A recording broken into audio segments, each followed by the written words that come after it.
Hello everyone, कैसे हैं आप सब। उम्मीद करती हूँ आप सब अच्छे हो गए और आपने जितने भी अपने पीछे की सभी क्लासेस हुई हैं और आपने देख ली होगी। तो अपनी आज की जो क्लास रहने वाली है वो है मानचित्र पर। ठीक है, तो हम मानचित्र के बारे में पढ़ते हैं। सबसे पहले हम जानते हैं कि मैप क्या होता है, यानी मानचित्र हमारा क्या होता है। मानचित्र पृथ्वी के सतह या उसके किसी भाग का एक समतल सतह पर पैमाने के अनुसार खींचा गया चित्रण या रेखा चित्र होता है। मतलब कि कोई भी हमने सरफेस पर, जो हमारा अर्थ का सरफेस है, वहाँ पर कोई भी ड्राइंग की है, मतलब कोई भी रेखा चित्र खींचा है, तो उसे हम क्या बोलते हैं, मानचित्र। लेकिन किसी गोल आकृति को कोई भी अब कोई भी गोल आकृति है, ठीक है, हम उसको बिल्कुल फ्लैट तो नहीं कर सकते। ये करना क्या हो जाएगा, बिल्कुल इम्पॉसिबल, यानी असंभव। और जो हमारा मैप होता है ना, वो कितने तरह का होता है, वो 3 तरह का होता है। और जो अपना मानचित्र है ना, वो हमारे लिए बहुत यूज़फुल है, क्योंकि वो बहुत सारी चीज़ों में हमारी हेल्प करता है। ठीक है, जानते हैं कि जो मैप होता है वो कितने तरह का होता है। एक हमारा होता है फिजिकल मैप, एक होता है हमारा पॉलिटिकल, एक होता है थीमेटिक मैप। फिजिकल मैप कौन सा होता है, पृथ्वी की प्राकृतिक विशेषताएं जैसे पर्वत, पठार, मैदान, नदियां, महासागर आदि को दर्शाने वाले मानचित्रों को भौतिक या ऊंचावच मानचित्र कहते हैं, यानी फिजिकल मैप या रिलीफ मैप। पृथ्वी की कोई भी नेचुरल फीचर्स यानी प्राकृतिक विशेषताएं, जैसे कि हमारे माउंटेन्स हो गए यानी पर्वत, प्लेन्स एरिया यानी पठार, मैदानी, नदियाँ, रिवर्स, महासागर, ओशंस, ये सब क्या कहलाते हैं, हमारे फिजिकल मैप, जहाँ पर ये सब चीज़ें दिखाई जाएं। और जो अपना पॉलिटिकल मैप होता है वो किस लिए, वो क्या दिखाता है, वो हमें शहर दिखाता है, सिटीज़ दिखाता है, कस्बे दिखाता है, ठीक है, टाउन्स और विलेजेस, ये सब हमें दिखाता है। ठीक है, विभिन्न देशों या राज्यों उनकी सीमाओं के साथ दर्शाने वाले मानचित्रों को राजनीतिक मानचित्र कहा जाता है, यानी पॉलिटिकल मैप कहा जाता है। पॉलिटिकल मैप आप याद रखना, फिजिकल मैप जो हमें रिवर, प्लेन और माउंटेन्स दिखाई, ठीक है, और पॉलिटिकल मैप हमें शहर के बारे में, गांव के बारे में, कस्बों के बारे में और दुनिया के विभिन्न देशों या राज्यों जैसी सीमाएं दिखाए, वो हमारा कौन सा होएगा, पॉलिटिकल मैप। अब ये देख लो, फिजिकल मैप ये हमें बता रहा है कि ये हमारा ग्रीन एरिया है, ये हमारा माउंटेन वाला एरिया है, ये अपना प्लेन एरिया, तो अपना ये फिजिकल मैप हो गया। ठीक है, जो हमें अलग अलग कंट्री सीमाएं दिखाई, तो वो क्या हो गया, हमारा पॉलिटिकल मैप। और थीमेटिक मैप किसे बोलते हैं, कुछ मानचित्र विशिष्ट जानकारी पर केंद्रित होते हैं, जैसे सड़क दिखा दी, ठीक है, वर्षा वाला, रेनफॉल वाला दिखा दिया, फॉरेस्ट के बारे में दिखा दिया, यानी वन के बारे में, वन वितरण के बारे में, तो वो क्या कहलाएगा, थीमेटिक मैप। ठीक है, ये देखो, ये यहाँ से आपको ब्लू ब्लू दिखता है, यानी ये दिख रहा है, तो ये क्या होगा, अपना पानी वाला एरिया होगा, ये अपना लैंड एरिया होगा, ठीक है, ग्रीनरी होगी यहाँ पे, फॉरेस्ट एरिया, ठीक है, तो ये क्या होगा, अपना थीमेटिक मैप। बात करते हैं आगे, कंपोनेंट्स कौन कौन से हैं। अगर हम कंपोनेंट्स के बारे में जाने तो कंपोनेंट्स हमें डिस्टेंस यानी दूरी, ठीक है, आगे ये डिस्टेंस हमारी उस पर हो सकती है, स्मॉल स्केल मैप के बारे में। ठीक है, सबसे पहले हम डिस्टेंस देख लें। मानचित्र ध्रुव आयामी रेखा चित्र होते हैं, मतलब 2D होते हैं। क्या होते हैं, 2D। जो अपना ग्लोब होता है वो क्या होता है, 3D, 3 डायमेंशनल। ये पूरी दुनिया या दुनिया के किसी एक हिस्से को कागज के एक छोटी सी शीट पर समेट देते हैं। ठीक है, क्या होता है, जो मानचित्र होता है ना, जैसे कि ग्लोब में हम एग्जैक्ट चीज़ें नहीं देख सकते, लेकिन मानचित्र में हम एक पर्टिकुलर, जैसे हमने कोई भी एरिया देखना है, हरियाणा को देखना है, हम उसका मानचित्र निकाल सकते हैं मैप में। ठीक है, तो वो चीज़ें बता रखे। मानचित्र बनाते समय मानचित्रकार को 2 स्थानों के बीच की दूरी को सही ढंग से दर्शाने पर ध्यान देते हैं। वो डिस्टेंस को दिखाने में क्या करते हैं, ध्यान देते हैं। अब जो मानचित्र बनाएगा तो वो उसके डिस्टेंस के बारे में भी ध्यान रखेगा कि वो एग्जैक्ट बताए। इससे हमें 2 स्थानों के बीच की वास्तविक दूरी ज्ञात करने में मदद मिलती है। इससे हमें क्या होता है, अगर हम मानचित्र पर कोई चीज़ देते हैं, डिस्टेंस के बारे में जानते हैं, तो वहाँ पे हमारे लिए क्या होती है, बहुत ज़्यादा हेल्पफुल रहती है। ठीक है, हमें डिस्टेंस पता लग जाता है। ठीक है, इस चीज़ में हेल्प करता है। ठीक है, एक होता है स्मॉल स्केल मैप्स। जो स्मॉल स्केल मैप होता है ना, वो लार्ज एरिया को यानी बड़े क्षेत्र को क्या करता है, छोटे मानचित्र पर दिखाया जाता है।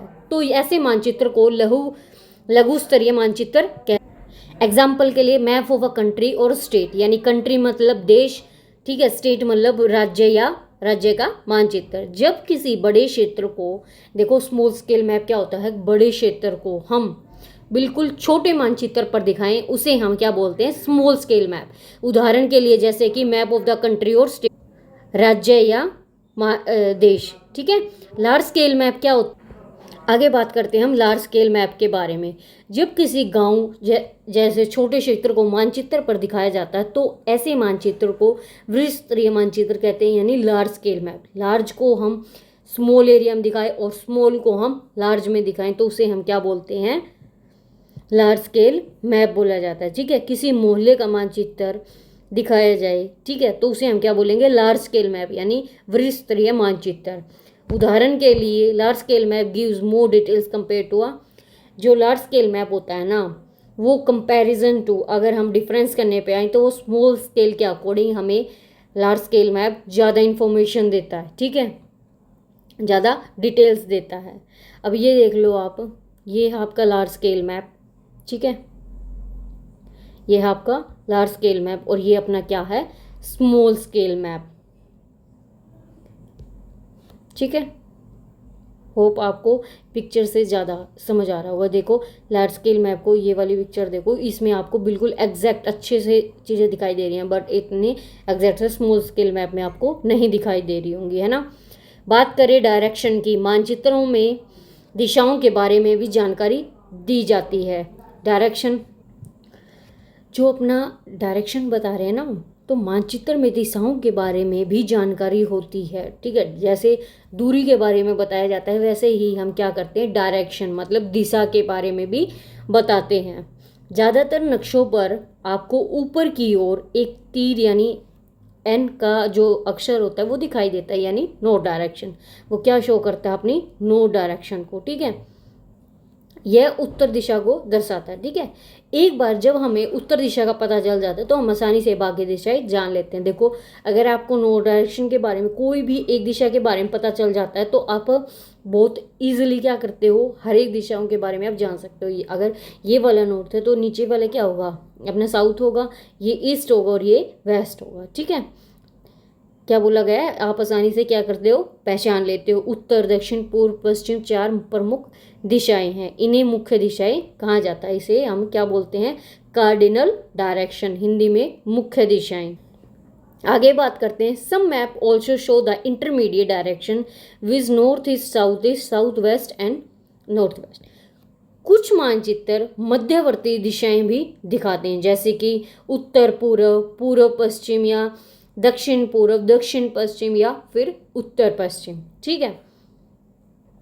Compass is very useful for finding direction at a place. किसी भी स्थान पर दिशा निर्देश खोजने के लिए कंपास जो कंपास होता है ना, वो बहुत ईजिली क्या करता है, हमें बहुत हमारे लिए हेल्पफुल रहता है, क्योंकि वो हमें डायरेक्शन बताने में बहुत ज़्यादा हेल्प करता है किसी भी स्थान की। यह एक छोटा गोलाकार बॉक्स है जिसके अंदर एक चुंबकीय सुई है।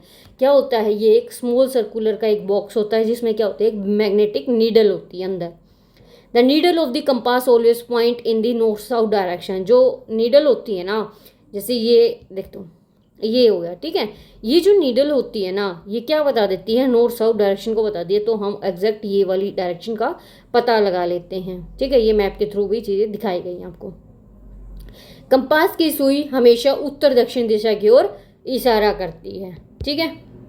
कंपास का उपयोग सदियों से यात्रियों और नाविकों द्वारा किया जाता है, यानी जो अपने ट्रैवलर्स होते हैं ना, वो हमारे मतलब कि बहुत एंशियंट टाइम से क्या करते हैं, यूज़ करते आ रहे हैं। नाविकों मतलब कि जैसे कि अपने हम सेलर्स होते हैं, ठीक है, अपने उनके लिए यूज़ करते हैं। बात करते हैं हम सिंबल्स, बात करें सिंबल्स के बारे में, ठीक है। मानचित्रों को मानचित्र पर विभिन्न विवरण भी दिखाने होते हैं। जो अपना मानचित्र होता है ना, यानी कार्टोग्राफर होता है, उसे क्या करते हैं, वेरियस बहुत ज़्यादा डिटेल्स भी देनी होती है, जैसे महत्वपूर्ण संरचनाएं, यानी महत्वपूर्ण क्या हो गया, अपना इंपॉर्टेंट स्ट्रक्चर, ठीक है। लैंडमार्क्स, कुछ चीज़ें ऐसी हैं जो हमें हिंदी से ज़्यादा इंग्लिश में ईजी लगती हैं, जैसे कि संरचनाएं होगा, ठीक है, स्ट्रक्चर बोलते हैं जिसे हम, स्थल चिन्ह यानी लैंडमार्क एक्सेट्रा, और मैप। ये चीज़ें मानचित्र पर कुछ मानक प्रतीकों द्वारा दर्शाई जाती हैं। These thing are shown some standard symbols on the, जैसे जो सिम्बल्स होते हैं ना उनके लिए क्या की जाती हैं, ये चीज़ें दर्शाई जाती हैं। जैसे कि ये हो गए मैप के सिम्बल्स, जैसे एयरपोर्ट का, ठीक है, हॉस्पिटल का, होटल का। मानचित्र पर विभिन्न विषयों और वस्तुओं को रंगों से दर्शाते हैं। समय कुछ खास परंपराओं का पालन किया जाता है। पहाड़ों में आमतौर पर भूरे रंग से, मैदानों को हरे रंग से, जलाशय को नीले रंग से और पठारों को पीले रंग से दर्शाया जाता है। इससे क्या हो जाता है, बहुत ज़्यादा हेल्प हो जाती है। अगर आप अब जैसे ये देख लो, पिक्चर्स में देख लो, जैसे रोड को ब्लैक से दिखाया गया, पार्क को येलो से, ठीक है, सिटी पे एक डॉट लगा के, ठीक है, स्मॉल टाउन को ऐसे, माउंटेन्स को ऐसे दिखाया जाता है, ठीक है, और वाटर को नीले उससे, ठीक है। तो ये क्या होता है, इससे हमें बहुत इजीली समझ आ जाती हैं चीज़ें। बात करें स्केच की, स्मृति पर आधारित चित्र, रेखा को स्मृति पर आधारित चित्र को रेखा चित्र कहते हैं, यानी क्या बोलते हैं, ड्राइंग बेस्ड जो मेमोरी होती है ना, मेमोरी मतलब अपने दिमाग में, ठीक है। रेखा चित्र किसी पैमाने पर नहीं बताया जाता। जो रेखा चित्र होता है ना, हम जो भी स्केच बनाते हैं वो किसी भी पैमाने पर नहीं दिखा सकते, ठीक है, स्केल पर, ठीक है। पैमाना क्या होता है, स्केल पर हम नहीं दिखा सकते। इसके sketch map is useful when you need to show direction to your house to your friend. अगर कोई स्केच है, ठीक है, आप इस पिक्चर से आइडिया लगा लो क्या बोला गया है, जब आपको अपने दोस्त को अपने घर का रास्ता दिखाना हो, ठीक है, रेखा चित्र तब उपयोगी होता है जब आपको क्या करना है, अपने फ्रेंड को अपने घर का रास्ता दिखाना हो, ठीक है। जो अपना स्केच हो जाता है वो क्या होता है, बहुत यूजफुल होता है। अगर बात करें हम प्लान की, तो drying of a small area on a large scale is called a plan, ठीक है।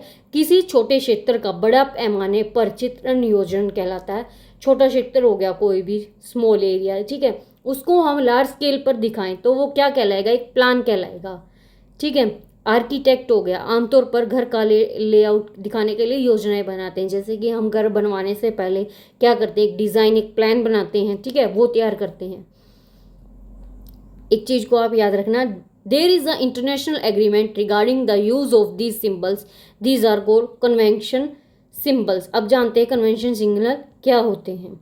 अब ये देखो, ये चीज़ें हम पहले ही प्री प्लान करते हैं, ठीक है, तब जाके हम किसी चीज़ का नक्शा बनाते हैं, ठीक है।